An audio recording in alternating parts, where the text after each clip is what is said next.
kapatid, INBTV po ulit. Ang menu po natin para sa araw na ito ay manok na curry, chicken curry mga kapatid. Yung unang vlog ko po, may niluto po ako pork curry. Ngayon chicken curry naman po. Halos the same po lang siya ng procedure. Madali lang din po siya luto. Kung ano po yung ginawa ko dun sa pork curry, ganun din po sa chicken curry. Ang naiba lang po, ang ginamit ko pong sibuyas ngayon ay kulay puti.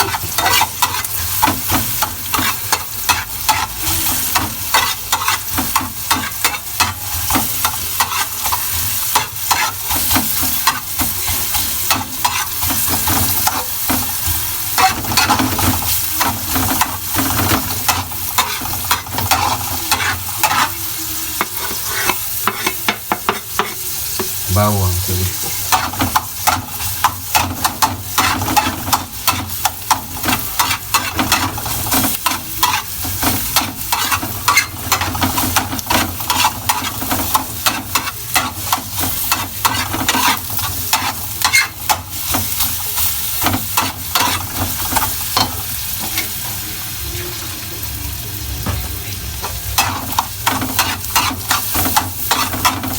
Mga kapatid, medium heat lang po ha.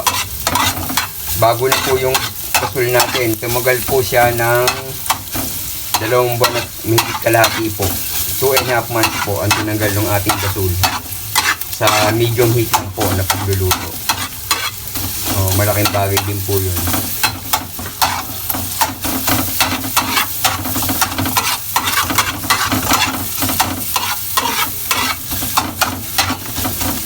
Next po, yung ating chicken.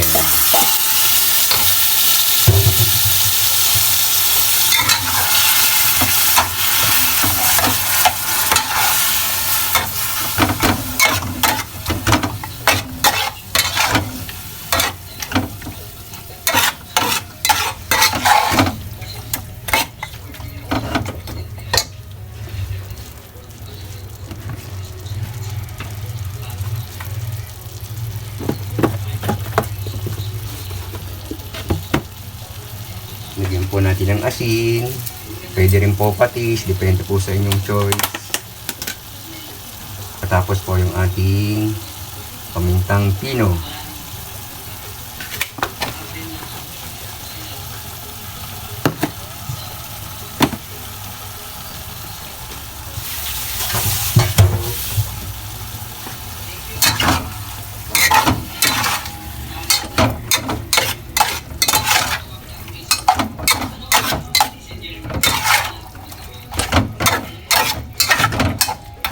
Napakadali lang din po lutuin ito.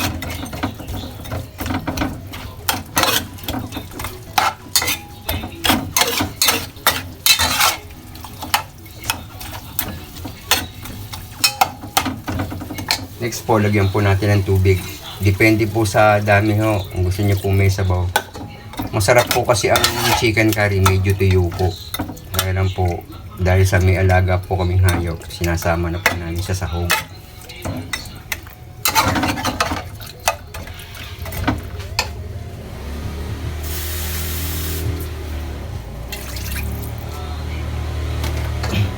So maya po ulit. So palambutin po muna natin ng konti yung ating chicken.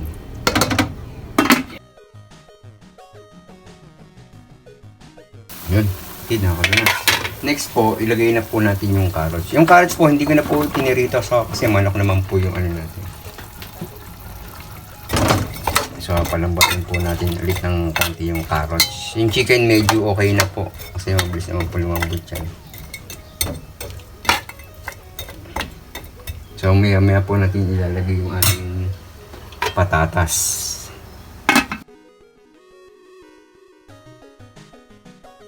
Ngayon mga kapatid, next po niyan yung ating patatas.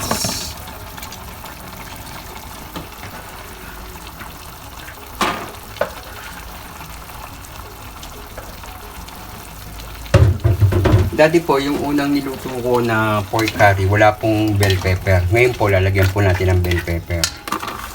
Pwede po yung green, pwede po yung pula.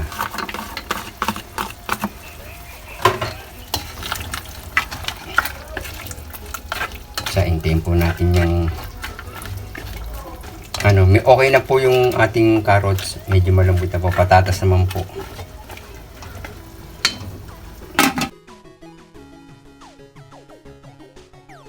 So yun mga kapatid, nakulo na po. Next po niyan, maglalagay po na tayo ng ating curry powder. Yung curry powder, depende po sa dami ha. Kung gusto niyo po ng marami, kung gusto niyo po ng konti lang. Depende po sa inyong panlasa. Yan, isa't kalahati po, okay na po yan. So, depende po. Kung gusto niyo pa po ng talagang gusto niyo po lasa po talagang curry powder, yun, dagdagan niyo pa po ng curry powder.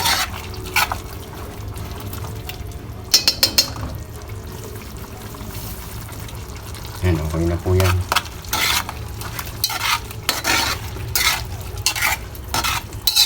Mamaya na po nating ilagay yung pinakahuling yung ating gata.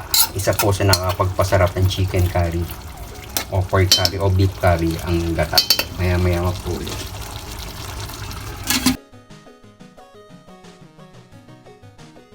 So yun mga kapatid, next po niya yung ating purong gata ho. Depende po din sa dami ng gata. Kung gusto niyo po na marami, dagdagan niyo na lang po. Ito 1/4 na gata lang po nilagay ko. Isa po yan sa nakapagpalasa sa chicken curry, pork curry, or beef curry. Yan. Tapos po, isasabay na po natin yung siling labuyo. Depende po kung gusto niyo po ng maraming sili. Kung maanghang po kayo, dagdagan niyo na lang po.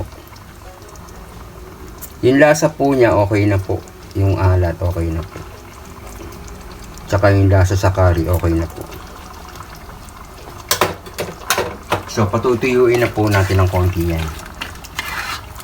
Amoy na amoy po agad eh. Masarap po yan, medyo parang nagmamantika po. Kaya lang po meron po kaming alagang hayop, kaya sinasahog na rin po na. Maya po, luto na po yan.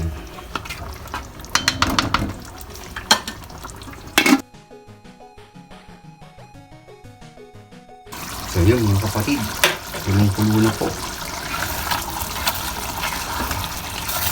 Ayun, namamantika po. Okay na po yan.